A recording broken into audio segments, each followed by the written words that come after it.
يعطيكم العافية، ورجعنا من جديد بإشي جديد، إشي حلو، إشي رائع. اليوم راح نعمل مسخن، بس مسخننا غير في استراحة، طلعت استراحة مع أهلي وأولادي ويعطيكم العافية. أول ما نبدأ راح بس ما تطلعوش في حوستنا هذه.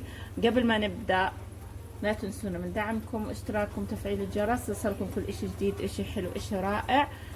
الحين راح نبدأ طبقنا الحلو.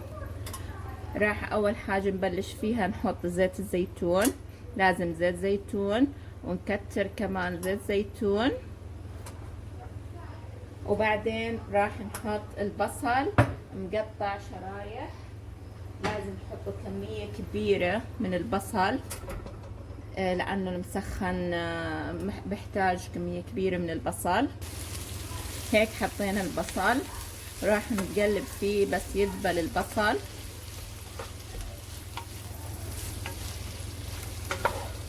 عاد الله يعيني، الغاز هذا غاز كهربائي جايباه من بيتي.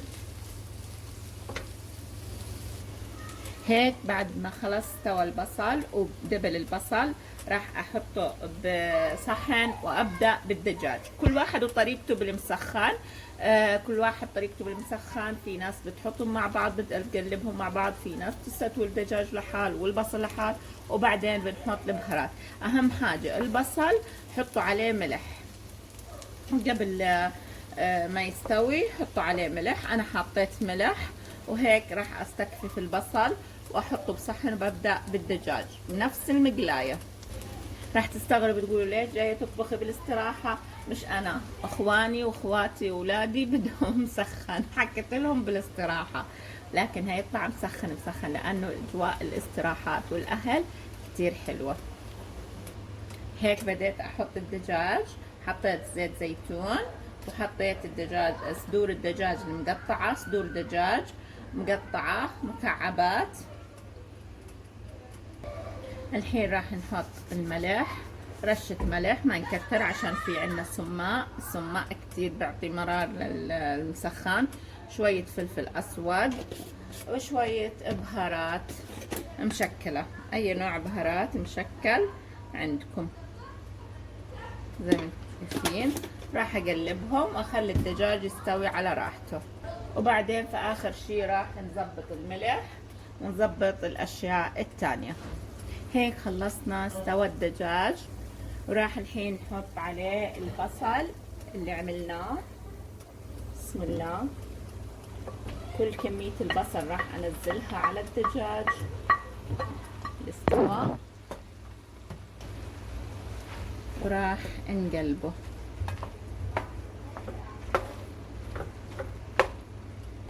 وراح اخليه ياخد نكهة البصل ووريكم شو راح نعمل. هيك خلاص استوى البصل والدجاج. راح نحط السماق. هيك راح نحط السماق قد ما تقدروا، قد ما بتحبوا. بالعكس السماق هو اساس المسخن الفلسطيني. جد يا جماعة الريحة بدت تطلع ما شاء الله. راح اقلب السماق مع الدجاج والبصل. لا تركزوا على الاصوات اللي برا، طبعا هما بيلعبوا بالمسبح. طبعا راح اقول ليش ما تروحي، انا خلاص سبحت وخلصت. شايفين نسخن ما احلاه، شايفين اللون كيف بجنن.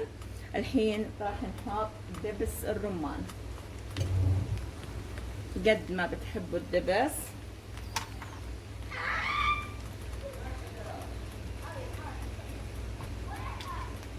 هو اساس نكهة المسخن الفلسطيني، اساسه الدبس والسماق. راح نقلب كتير كويس ونخليهم شي 10 دقايق ونطفي عليهم ونبدأ نحشي. احنا راح نعمل رولات المسخن، ما راح نعمل المسخن الخبز المفرود، لا، رولات المسخن راح نعملهم مع بعض. هيك خلصنا المسخن، راح نبدأ نحشيهم. هيك راح نبدأ الحين بحشي رولات المسخن. هذا خبز صاج له حلقة كاملة أنا عاملاها بقناتي. افتحوا على خبز الصاج بتلاقوها. خبز الصاج قطعته 4، والرغيف قطعته 4.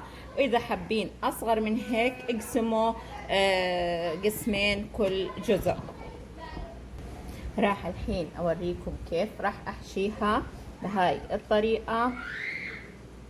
أحط كمية من البصل والدجاج وراح ألفهم بهاي الطريقة وأحطهم بصينية لما أخلص الكمية كلها. أجواء الاستراحات كتير حلوة صراحة. برجع أقولكم لا تركزوا على الصوت. راح أخلص باقي الكمية وأرجع لكم. هيك خلصت مسخن. راح أصفه في القلاية الهوائية. طبعا أنا باستراحة وجايبة معاي قلاية الهوائية وراح أخبزهم فيهم. هيك صفيتهم بالقلاية الهوائية وراح أدهن وجههم بزيت زيتون. لازم تدهنوهم بزيت زيتون. أوكي. هيك بعد ما حشيتهم ورصيتهم بالقلاية الهوائية راح أشغل عليهم القلاية الهوائية. بس أهم حاجة راح أدهن وجههم زيت زيتون. هذا أهم حاجة بالمسخن. لما تحطوه بالنار حطوه بالفرن أسرع وأحسن. بس أنا عشاني مش موجودة في بيتي راح أحطه في القلاية الهوائية. راح أدهنه زيت زيتون وأشغل عليه لأعلى درجة. إذا شغلتوا عليه بالفرن حطوا عليه لأعلى درجة في الفرن. ولما تشغلوا عليه من فوق أول حاجة من تحت يتحمر وبعدين شغلوا عليه من فوق. بس يتحمر من فوق راح تحط إيش كمان على أعلى درجة. راح نعمل التغميسة المسخن. هي عبارة عن علبة زبادي. أي نوع علبة زبادي، أي نوع من الزبادي، وملعقة طحينية كبيرة. وراح كمان نعصر عليها نص ليمونة.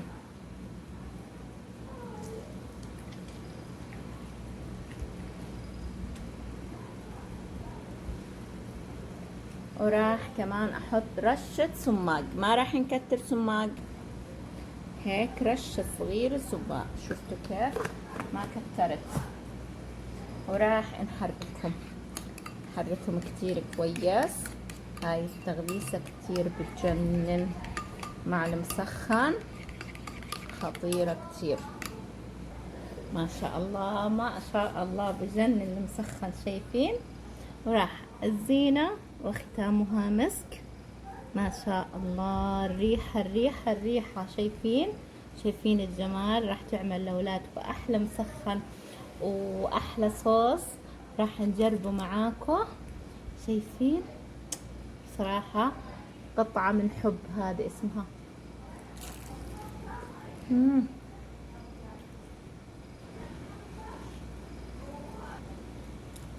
ما شاء الله. شايفين الجمال؟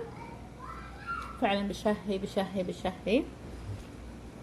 هيك انهي حلقتي معاكم. لا تنسونا من دعمكم واشتراككم وتفعيل الجرس يوصلكم كل اشي جديد، اشي حلو، اشي رائع. ويعطيكم العافية ومع السلامة في حلقات جاية.